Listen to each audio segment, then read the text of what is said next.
There's huge numbers of lives at risk because of food insecurity, northeast Nigeria, South Sudan, parts of the Sahel. As I leave office, we've now got a huge famine problem in northern Ethiopia. There is still time to avoid the worst, but not if the men with guns and bombs and their political masters fail to change their behaviour.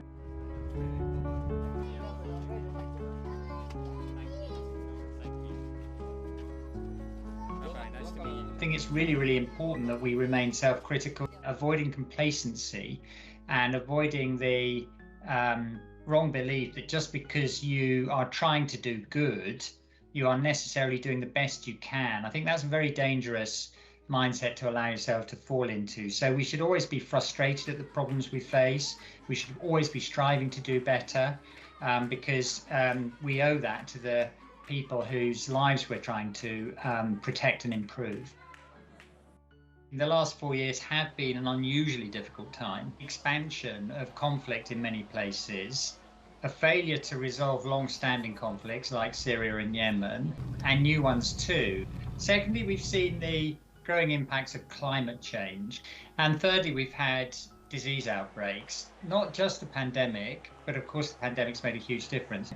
And its effects have been not just through the work of the virus and the illness and death the virus causes, but in terms of the huge impact on the global economy, which has led to big increases in poverty.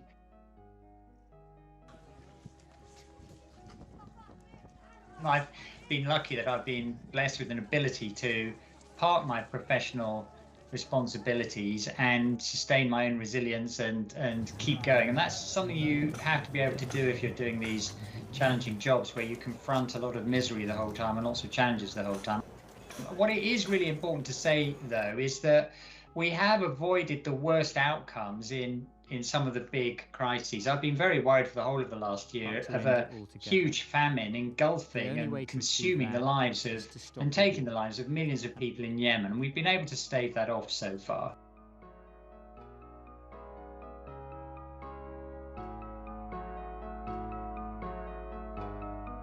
When I was born, the majority of people on the planet lived in the most extreme poverty. They were hungry most of the time.